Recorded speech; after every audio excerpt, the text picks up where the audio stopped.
आज फिर आपको भ्रमण करवाते हैं कुसुंडा एरिया का। जी हाँ, यह वही कुसुंडा एरिया है जहाँ त्रिपुरारी बाबू की चर्चा चल रही है। यह चर्चा थमने का नाम नहीं ले रही, क्योंकि कहानी ऐसी है कि इसे कहीं न कहीं कह सकते हैं कि हरि अनंत हरि कथा अनंता। नियम की ऐसी की तैसी देखनी हो, वित्तीय अनियमितता देखनी हो, गड़बड़ी देखनी हो और तो और रिपेयर के नाम पर नियम विरुद्ध काम देखना हो तो त्रिपुरारी बाबू के काम को उदाहरण के तौर पर देखा जा सकता है। मजे की बात यह है कि ऐसे काम में त्रिपुरारी बाबू ने जीएम की भी स्वीकृति प्राप्त कर ली है, जो नियम विरुद्ध है। तो आइए आपको बताते हैं विस्तार से। अगर कोई रिपेयरिंग का काम, उसमें नियम यह कहता है कि अगर उस पर खर्च 30% से ज्यादा आता है तो उसे रिपेयर के बजाय रिप्लेस कर देना चाहिए और नया सामान वहां लगा देना चाहिए। लेकिन नियम है तो नियम बनाने वालों के लिए ना।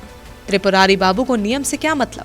बार बार रिपेयरिंग होगी, उस पर जो लागत आएगी उस राशि के एक बड़े हिस्से से अपना भी तो स्वागत करना है। इसलिए उन्होंने रिपेयरिंग के काम को जारी रखा और वर्ष 2025 से मार्च 2026 तक करोड़ों रुपए खर्च कर डाले। वित्तीय वर्ष में एनआईटी संख्या 57, 71, 73 और 59 में मरम्मत खर्च सामान मूल्य का 30% से ज्यादा है, जो सीधे तौर पर नियम का उल्लंघन है। अब जरा आप ही बताइए, इतना कुछ हो रहा है और सूरदास बना जीएम को दिख नहीं रहा है। ऐसे में यही कह सकते हैं कि कहीं न कहीं त्रिपुरारी को इनका भी सहयोग मिलता रहा, जिससे रिपेयर करने वाले ठेकेदार की बल्ले बल्ले है ही और त्रिपुरारी बाबू भी बल्ले बल्ले है। काम एक ही नहीं है। इस मुद्दे पर जब हमने कुसुंडा के महाप्रबंधक निखिल बी द्विवेदी से बात की और मामले की जानकारी ली तो उन्होंने सिर्फ खानापूर्ति के तौर पर जांच कराने की बात कही। वो एक बार इसीलिए बोला ना कि बिना इंक्वायरी का तुरंत में हम कुछ बोले स्टेटमेंट करो, ये एक बार इंक्वायरी हो जाने दीजिए और अकॉर्डिंगली एक्शन। बीसीसीएल के सीएमडी मनोज अग्रवाल भ्रष्टाचार और अनियमितता के मामले में जीरो टॉलरेंस की बात करते हैं, लेकिन अब देखना यह होगा कि कुसुंडा एरिया के त्रिपुरारी बाबू के करिश्मे को वो किस नजरिए से देखते हैं और क्या एक्शन लेते हैं। दीपक के साथ संजना सिंह,